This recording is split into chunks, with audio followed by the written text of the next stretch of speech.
बिस्मिल्लाहिर्रहमानिर्रहीम।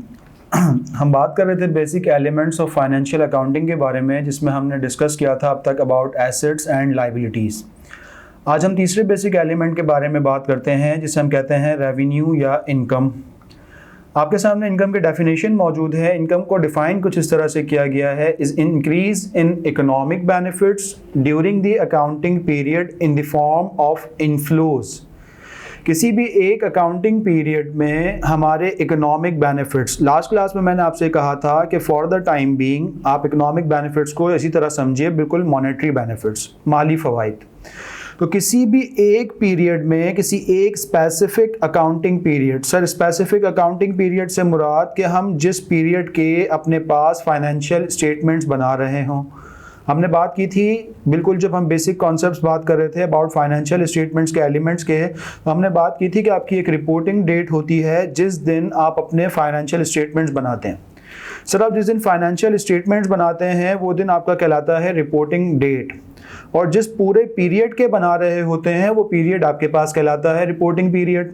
से for example मैं 31 दिसंबर 2022 पे एक फाइनेंशियल स्टेटमेंट्स बना रहा हूँ, और मैं बना रहा हूँ जनवरी 1 2022 से लेके 31 दिसंबर 2022। इट मींस मेरा जो पूरा अकाउंटिंग पीरियड है वो 12 महीने का है। सर अकाउंटिंग पीरियड 6 महीने का भी हो सकता है, क्वार्टर का भी हो सकता है, 1 महीने का भी हो सकता है। तो इनकम की जो डेफिनेशन है वो कुछ इस तरह से है कि आपके पास इकोनॉमिक बेनिफिट्स यानी कि मॉनेटरी बेनिफिट्स में किसी एक पीरियड में इजाफा होना in the form of inflows. Inflows से मुराद ये है कि पैसे हमें पास आ रहे हैं, इन हो रहे हैं, पैसों का फ्लो इनसाइड द ऑर्गेनाइजेशन है, हमारे पास पैसे रिसीव हो रहे हैं, हमें पैसे मिल रहे हैं।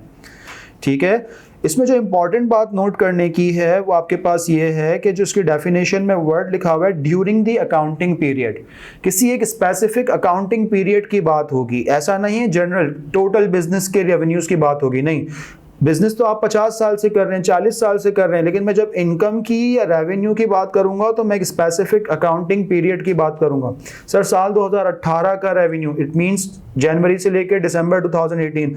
सर 2021 के फर्स्ट क्वार्टर का रेवेन्यू, इट मींस जनवरी से लेकर मार्च 2021 का revenue. Sir last quarter of 2022 का revenue, it means last quarter से मुराद अक्टूबर 1 से लेके 31 दिसंबर 2022 का रेवेन्यू।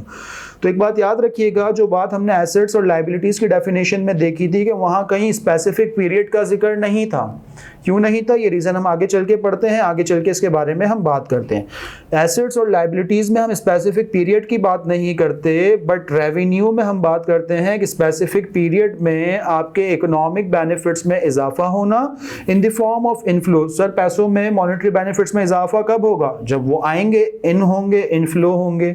ठीक है, तो ये हमारे पास है रेवेन्यू की डेफिनेशन। इसकी एग्जांपल्स देख लेते हैं, कुछ हमारे पास एग्जांपल्स भी गिवन है।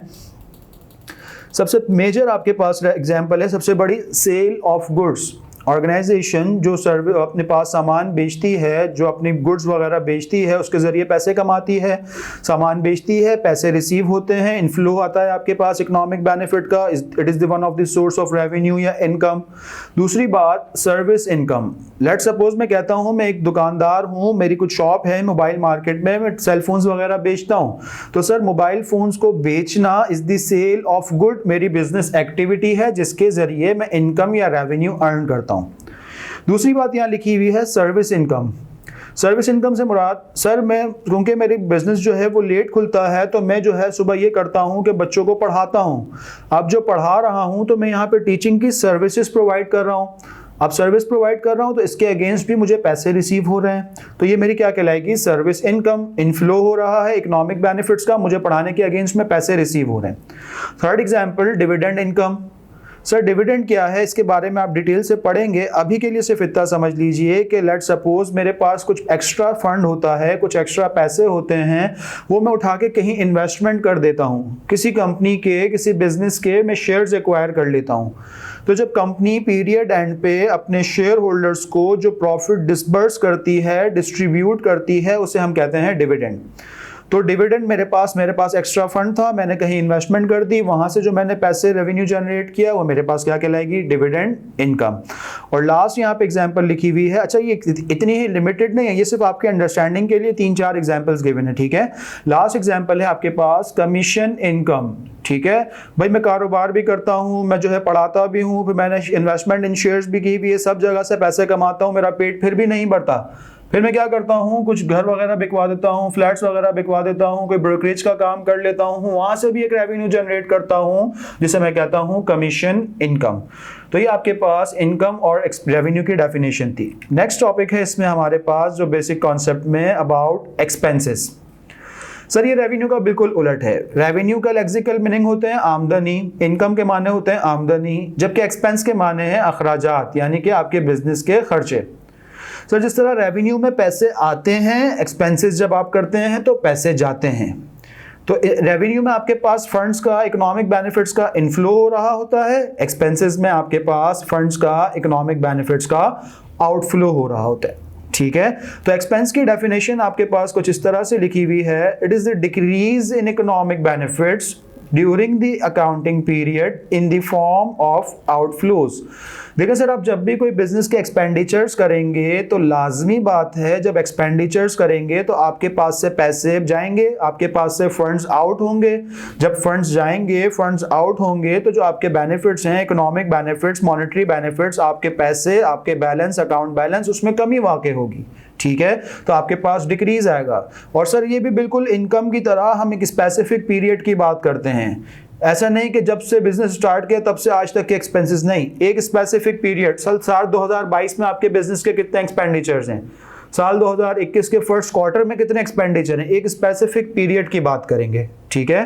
फिर इसकी भी हमारे पास कुछ बिजनेस एग्जांपल्स लिखी हुई हैं कि बिजनेस में हमारे पास नॉर्मल एक्सपेंडिचर्स किस किस तरह के हो सकते हैं।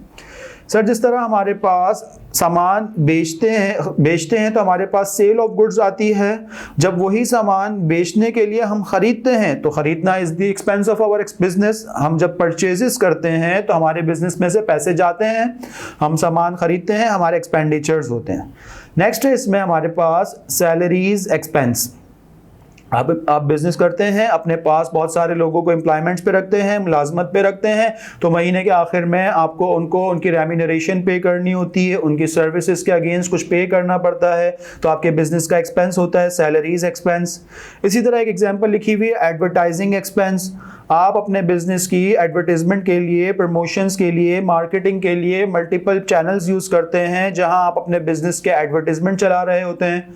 अब जहां जहां आपके बिजनेस के एडवर्टाइज चल रहे होते हैं तो उसके अगेंस्ट आपको पैसे देने पड़ते हैं, फ्री ऑफ कॉस्ट आपकी एडवर्टाइजिंग नहीं होती, तो ये आपके बिजनेस का एडवर्टाइजिंग एक्सपेंडिचर होता है। नेक्स्ट है हमारे पास एग्जांपल इंश्योरेंस एक्सपेंस। सर ये भी आपके पास एक कॉमन बिजनेस एक्सपेंडिचर्स है।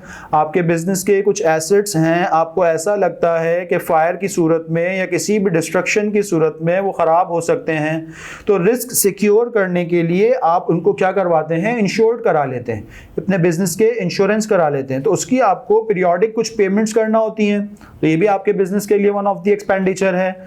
और लास्ट है इसमें हमारे पास example rent expense. Let's suppose आपकी फैक्ट्री है, आपका एडमिनिस्ट्रेशन ऑफिस है, आपका हेड ऑफिस बना हुआ है, वो आपकी ओनरशिप में नहीं है, आपके अपनी प्रॉपर्टी नहीं है, आपने किसी स्पेस को रेंट पे लिया हुआ है, तो जब रेंट पे लिया है तो आपको महीने का उसका एक रेंट पे करना पड़ेगा, तो जो रेंट पे करना पड़ेगा वो आपके बिजनेस का एक्सपेंस कंसिडर किया जाएगा, वो आपके बिजनेस के लिए एक अदद एक्सपेंस होगा। तो बच्चों यहाँ पे हमारा ये टॉपिक कंप्लीट होता है जिसमें हमने कुछ बेसिक कॉन्सेप्ट्स के बारे में बात की और कुछ बेसिक कॉन्सेप्ट्स के बारे में हम नेक्स्ट में बात करते हैं। Thank you for all.